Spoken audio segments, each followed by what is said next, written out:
I'm Amy Giles, the owner and founder of the Streamlined Office.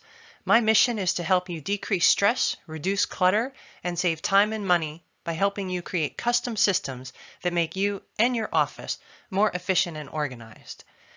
Today's slideshow is on setting SMART goals. So let's get started. The statistics about goal setting and the ability to achieve goals are really pretty interesting. 45% of Americans make resolutions or goals in the new year. Of those, 8% are successful in achieving their resolutions. 24% don't usually succeed, and 49% consistently fail to meet their goals. Do you fall into one of these categories? I'm betting that if you're watching this video, you might.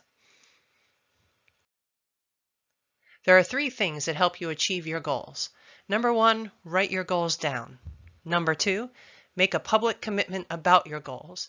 And number 3, make sure you have accountability for them. The mnemonic acronym for SMART originated in 1981 by George T. Doran. S stands for specific, M for measurable, A attainable, R relevant, and T time-related. Let's take a look at each of these.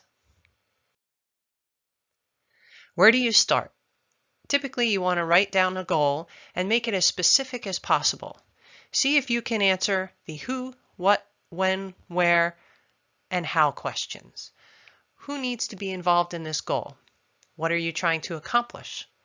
Why have you set this goal? How are you going to achieve it?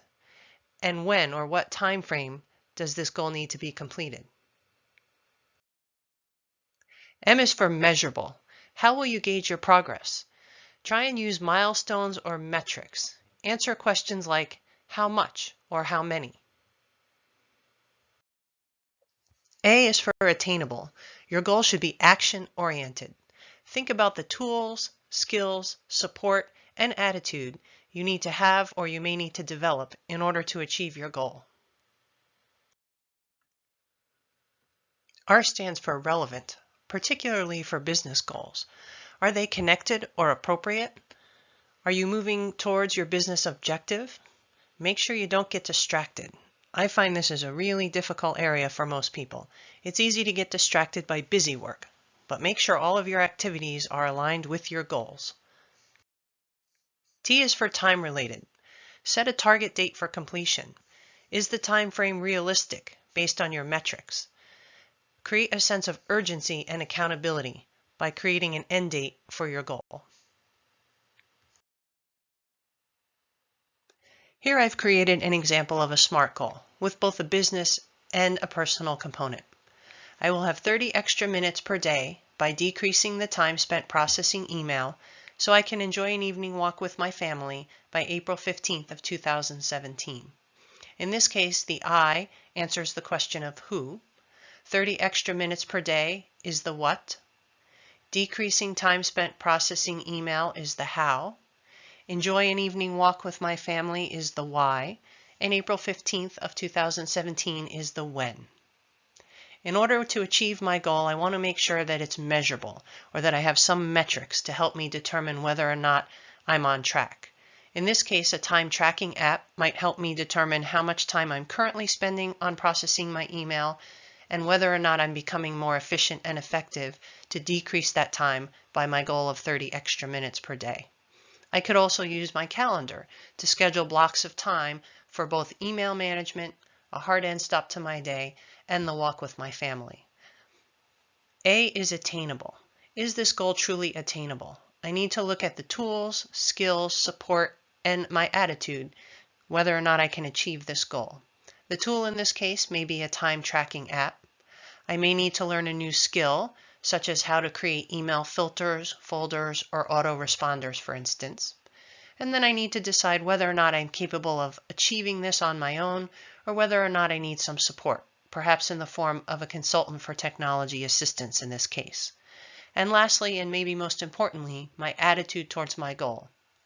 Do I have a willingness to learn something new and to change my current habits? R is relevant. In this case, this goal is relevant from both a personal perspective and a business perspective. Oftentimes, if we're spending too much time and effort in our email or we're using inefficient processes, we're losing email, we're having a decreased response time, perhaps we're not tracking customers and customer requests properly, and as a result, customer satisfaction may be waning. So when we achieve this goal, not only is there a personal component, but an improvement to business processes as well. And lastly, the goal needs to be time related. We created a 3-month window in order to achieve this goal, and typically 3 months is appropriate to learn new habits and new techniques, depending on how many of them are involved and the complexity.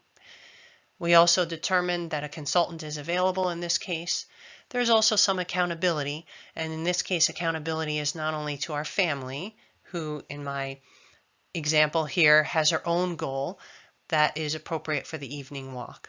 There's also a sense of urgency, perhaps because my inbox is overwhelming and stressful and I'm losing business as a result. As we mentioned earlier, you are more likely to achieve your goals if your goals are written down, you make a public commitment to them, and you have accountability. A few final tips on goal setting. If you reached your goal too easily, make it harder next time. Failure to meet your goals only matters if you don't learn something from your mistakes. Goal setting should achieve the following. It should help you decide what's important. It should motivate you, build your self-confidence, and build your business. If you have any additional questions on goal setting or setting up the processes required to achieve your goals, contact me at the Streamlined office or find me on social media.